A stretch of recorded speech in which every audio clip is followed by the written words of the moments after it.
اور اس کو انہوں نے ایسا لوگوں کو بھڑکا رہے ہیں، تو یہ کبھی نہیں ہوگا۔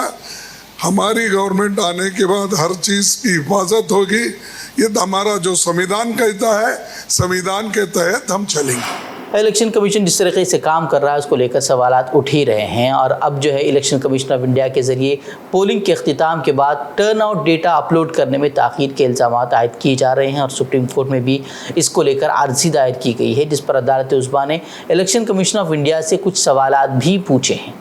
رپورٹ کے مطابق سپریم کورٹ نے الیکشن کمیشن آف انڈیا سے کہا ہے کہ وہ پولنگ کے 48 گھنٹوں کے اندر لوک سبھا انتخابات 2024 میں پولنگ کے ووٹوں کی تعداد سمیت تمام پولنگ اسٹیشنوں میں ووٹر ٹرن آؤٹ کے حتمی تصدیق شدہ ڈیٹا کا انکشاف کرنے کی درخواست کا جواب دے۔ کرناٹکا پولیس نے ہفتے کو گوا سے ایک شخص کو لوک سبھا انتخابات کے لیے کانگریس کے منشور کے بارے میں جھوٹے دعوے کرنے پر گرفتار کیا ہے۔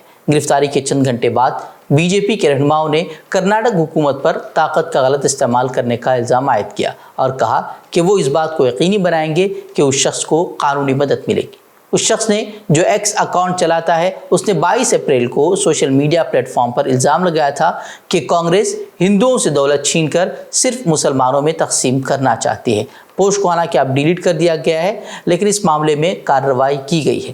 دراصل جو اس شخص نے بتایا تھا وہ بی جے پی کے اسی پروپیگنڈے کا حصہ تھا، جس طریقے سے بی جے پی جو ہے سوشل میڈیا سے لے کر اپنے انتخابی تقریروں میں اس طریقے کے گمراہ کن دعوے کر رہی ہے، اور یہ دعوے جھوٹے بھی ثابت ہو چکے ہیں۔ کانگریس نے اس کو لے کر بیانات بھی جاری کیے ہیں کہ اس طرح کا اس کے مینیفیسٹو میں کوئی بھی اعلان نہیں کیا گیا ہے، لیکن بی جے پی کی جانب سے اس طرح کا جو پروپیگنڈا ہے وہ لگاتار چلایا جا رہا تھا۔ وہیں اب بی جے پی ہی اس کے دفاع میں آ گئی ہے، اور بی جے پی کے سوشل میڈیا سیل کے سربراہ امت مالویہ جو ہمیشہ جھوٹ پھیلاتے رہتے ہیں، اس نے کہا ہے کہ پارٹی ملزم کے خاندان کے ساتھ رابطے میں ہے اور اس کی قانونی مدد کو یقینی بنائے گی۔ امت مالویہ نے الزام لگایا کہ کانگریس نے انتشار پھیلایا ہے اور وہ اختلاف رائے کو برداشت نہیں کرتی، لیکن اس ملک میں کبھی بھی دوسری ایمرجنسی نہیں ہوگی۔ اس طرح کا دعویٰ جو ہے وہ امت مالویہ کی جانب سے کیا جا رہا ہے، لیکن ہر کوئی جانتا ہے کہ انتشار کون پھیلا رہا ہے، اختلاف رائے کو کون برداشت نہیں کر پا رہا، اور ملک میں ایمرجنسی کے حالات کیا ہیں یہ ہم سبھی جانتے ہی ہیں۔ اسپین نے بھارت سے اسرائیل جانے والا اسلحے سے بھرا جہاز لنگر انداز ہونے سے روک دیا ہے۔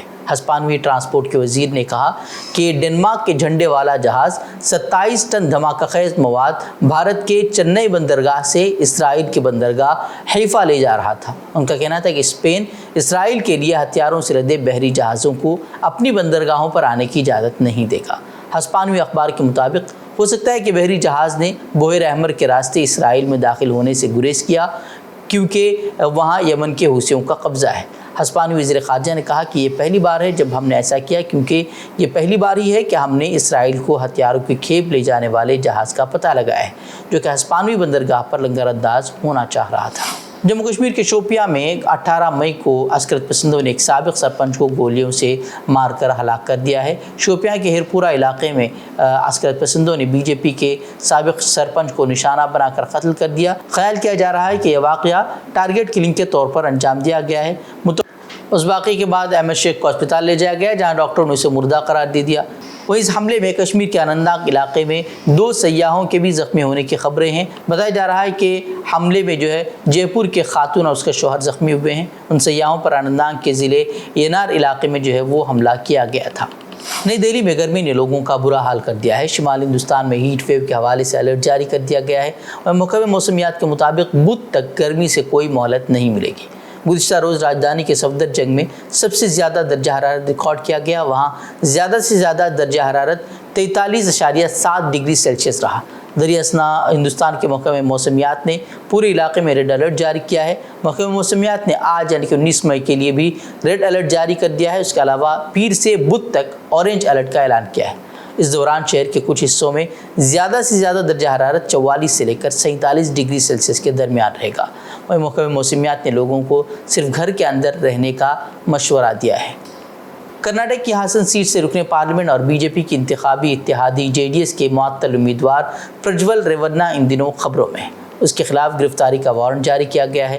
گزشتہ ماہ پرجول ریونا پر جنسی طور پر ہراساں کرنے، سینکڑوں ویڈیوز ریکارڈ کرنے، دھمکیاں دینے اور سازش کرنے کا الزام لگایا گیا تھا۔ ریونا سے متعلق کئی ویڈیوز وائرل ہونے کے بعد یہ معاملہ زور پکڑ گیا تھا۔ وہیں گزشتہ روز ایچ ڈی دیوے گوڑا نے بھی بیان دیا تھا کہ اگر ان کا پوتا گنہگار ہے تو اسے سزا ملنی چاہیے۔ انکم ٹیکس انویسٹیگیشن ونگ نے آگرہ میں جوتوں کے 3 تاجروں کے 6 سے زیادہ مقامات پر چھاپہ مار کارروائی کرتے ہوئے تقریباً 60 کروڑ روپے ضبط کر لیے ہیں۔ بتایا جا رہا ہے کہ سونا، چاندی اور تقریباً 60 کروڑ نقد اور زیورات جو ہے وہ وہاں سے ملے ہیں، اور زیورات کے اس کے ساتھ ہی جو ہے کروڑوں روپے کی زمین میں سرمایہ کاری کے دستاویزات بھی ملے ہیں۔ اس کی سرکاری طور پر تصدیق ہونے ابھی باقی ہے۔ وہی انکم ٹیکس کی ٹیم میں آگرہ، لکھنؤ، کانپور، نوئیڈا کے افسران اور ملازمین شامل تھے۔ انکم ٹیکس کی کارروائی کے دوران جوتوں کے کاروبار کرنے والوں سے زمین میں بھاری سرمایہ کاری اور سونے کی خریداری کے دستاویزات ملے ہیں، جس میں تاجروں نے اندرون رنگ روڈ کے قریب زمینوں پر بھاری سرمایہ کاری کر رکھی ہے۔ ترک صدر رجب طیب اردوغان نے 1997 میں اسلامی حکومت کے خلاف فوجی بغاوت میں ملوث عمر قید کی سزا پانے والے 7 جنرلز کو معاف کر دیا ہے۔ فیصلے میں جنرلز کی بڑھتی عمر اور صحت کے مسائل کا حوالہ دیتے ہوئے انہیں معافی دی گئی ہے، جنہیں 2018 میں ایک پیچیدہ مقدمے کی سماعت کے بعد سزا سنائی گئی تھی۔ جرنیلوں کو معافی ایسے وقت میں دی گئی ہے جب ایک اور قانونی کارروائی میں انقرہ کی ایک عدالت نے کرد رہنما صلاح الدین کو ریاستی اتحاد کو نقصان پہنچانے سمیت دیگر جرائم کے الزام میں 42 سال قید کی سزا سنائی ہے۔ مارچ کے آخر میں بلدیاتی انتخابات میں نمایاں کامیابی حاصل کرنے والی حزب اختلاف کی مرکزی جماعت CHP ایک طویل عرصے سے جرنیلوں کی رہائی کی وکالت کر رہی تھی۔ پارٹی کے رہنما نے ایکس پر لکھا کہ فیصلے کو وقت تو لگا، لیکن یہ ایک منصفانہ فیصلہ تھا۔ واضح ہے کہ 1960، 1971 اور 1980 میں ترکی میں پرتشدد کامیاب فوجی بغاوت ہو چکی ہے۔ تاہم موجودہ صدر رجب طیب اردوغان کے خلاف 2016 میں ہونے والی بغاوت میں ناکامی کے بعد فوج کی سیاست میں مداخلت کی طاقت کافی حد تک کم ہو چکی ہے۔ افغانستان کے صوبے غور میں شدید بارش کے نئے سلسلے اور سیلاب نے تباہی مچا دی ہے، جس کے نتیجے میں 50 افراد جاں بحق اور ہزاروں گھر منہدم ہو گئے ہیں۔ ترجمان کے مطابق جاں بحق افراد کی تعداد میں مزید اضافہ ہو سکتا ہے، جبکہ سیلاب میں بہہ کر متعدد افراد لاپتہ اور ہزاروں مویشی بھی ہلاک ہوئے ہیں۔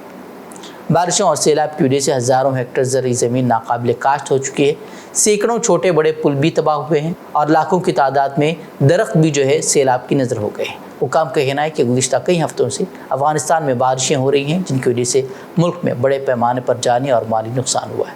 تو ناظرین، اتنی خبریں، مزید خبروں کے لیے آپ ہمارے ویب سائٹ www.fikrkhabar.com کی طرف رخ کر سکتے ہیں۔ ویڈیوز کے لیے ہمارے YouTube چینل کو سبسکرائب کریں۔ تو ناظرین، السلام علیکم ورحمۃ اللہ وبرکاتہ۔